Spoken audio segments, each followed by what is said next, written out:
Right now in the Art Gallery of Regina, we have an exhibition called 10 Years Dreaming by an artist named Cindy Baker and her collaborator, a sound artist, Scott Smallwood.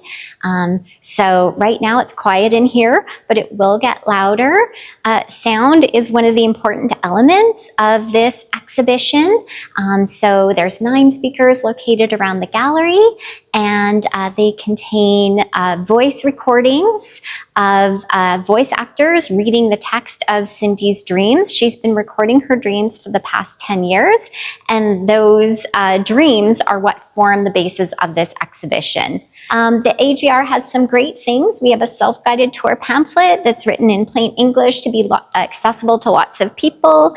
It leads you around with a few questions, and there's also a QR code here on the exhibition didactic panel and our wall, so you can listen to an audio tour. And this one's really special because the artist herself leads the tour. Cindy had some really smart ideas about how we arrange the exhibition. So this is one of her artworks, and you can see it from the entrance door of the gallery.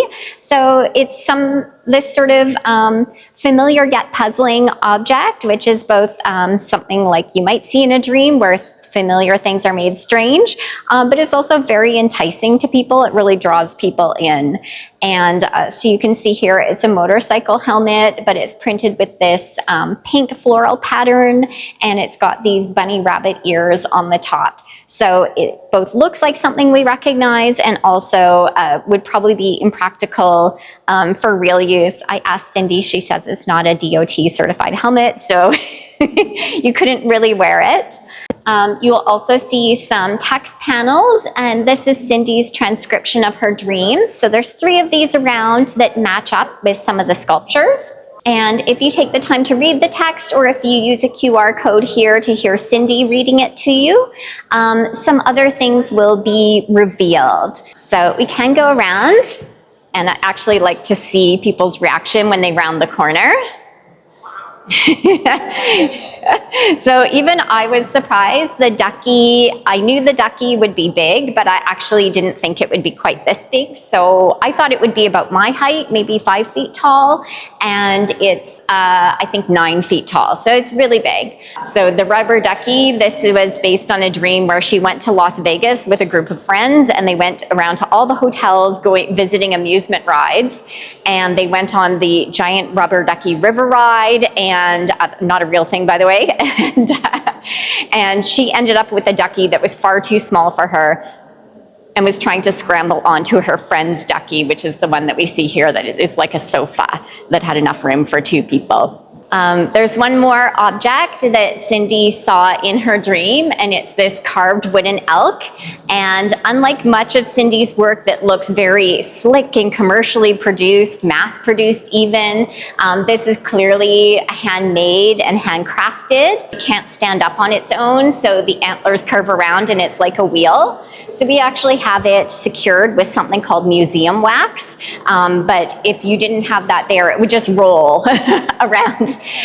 So it's kind of a really kind of ridiculous object from that perspective.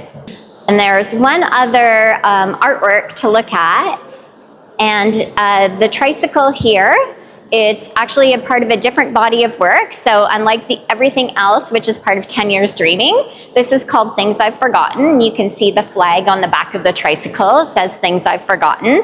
And this is actually kind of a performance prop for Cindy. So the opening of this exhibition, she rode this tricycle in an endurance performance, and pedaling the tricycle powers a speaker on the back of it, and the speaker will emit the sound of Cindy's voice speaking all 500 of her dreams. And the last thing I'll let you know about is the electronic ticker signs above both of the gallery doors, and those just play continually with the text of Cindy's dreams. And she tells me that if you wanted to sit in the gallery and read them all, it would take you approximately 3 hours. Art Gallery of Regina is always free. We're open 11 a.m. to 7 p.m. Tuesdays through Thursdays, 1 to 5 Fridays and Saturdays. So there's a lot of times that you can come here. We're inside the Neil Buckwell Civic Arts Center at 2420 Elphinstone Street. And this exhibition will continue until August 2nd.